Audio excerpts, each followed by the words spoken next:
So what was the band's attitude when you approached them to make the film, and you were talking about being progenitors of punk rock and so on? I think they were quite surprised that I was interested in doing that. I have to say, partly the place was what interested me as well, as the idea of, the fact they came from this very particular, I'm basically a London filmmaker. What I make is films about London, and whether it's punk or other things that they do connect with London. The fact this was the nearest beach to the East End was a good starting point for me. And Canby is a kind of more East End than the East End, Sure. So. Well, I like that. I mean, I tend to approach these things without a plan. I think the best thing is not to have any plan at all. Sure.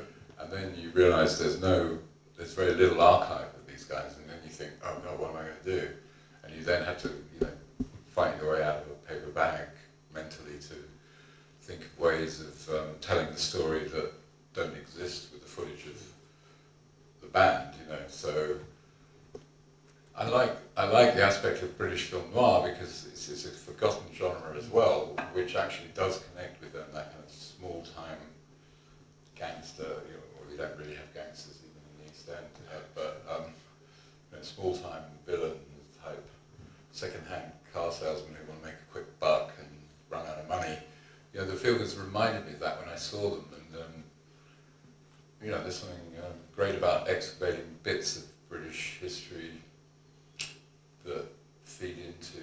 You see, I think music, is a distillation of many things. It's not just the guy playing the guitar in a funny way, like Wilco. It's his life, it's his world that's fed into what he's doing, and that's kind of what I wanted to explore. It's what I always want to explore, really, more than the music itself.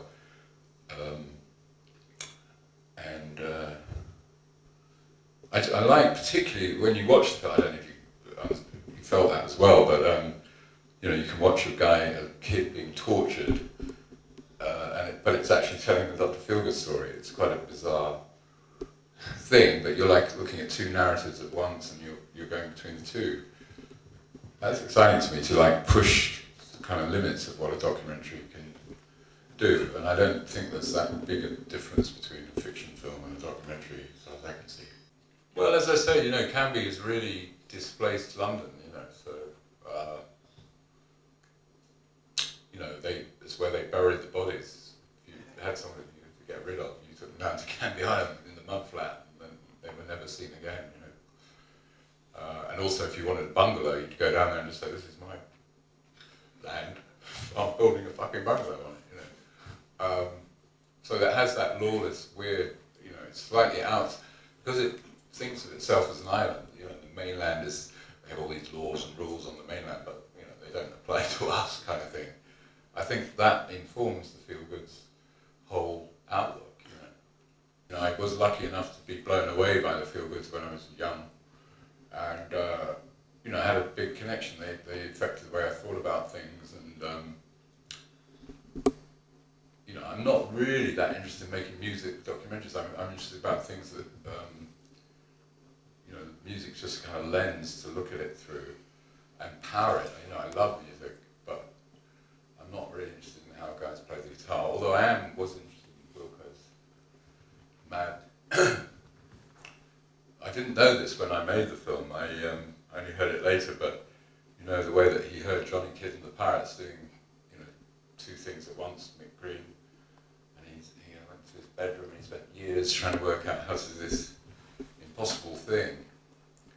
Cracked it. He finally made this crazy way of playing the guitar, and then I learned that actually Mick Green had another fucking guitarist on the record. So Wilco was doing the impossible, but that is kind of great, That's what the guy is about, really. No, I think you're right. There is a kind of tragedy in there that they didn't ever make it, really. Yeah. But on another level, what happens to people who make it? They become sad fucks, basically. You look at Mick Jagger, and it's not much of a life, They were pretty successful, weren't they? For a moment, a brief period of time. But I agree with you. There is a kind of pathos you know, Yeah. to the story. And when Wilco says, I don't know if I wasted my life, you know, I think that's what he thinks about a lot of, you know, while he's up in his observatory on his roof. He's thinking, what did I do? Did I do anything worthwhile? And I hope the film validates the fact that he did, you know. But I think the society we live in makes a lot of us feel we've wasted our lives, you know, because we are dehumanized in many ways. And, you know, maybe the story reflects that. It's not just Wilco, but a lot of us can look back at our lives and say, I wish I'd had a better shot at this. I wish I'd, you know, done things in a different way. And I wish I'd been treated, or I'd been part of more of a real community. So the bleakness of Canby Island is, in a way, a microcosm of a wider, you know, failure of society to make people's lives more rewarding.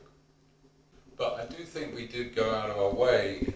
Certainly, they told me to cut it down, because this is a story about a band, and you don't want to spend too much time about kids having a great time playing pirates, and you know, the joys of the mud creeks, I think, are in the film.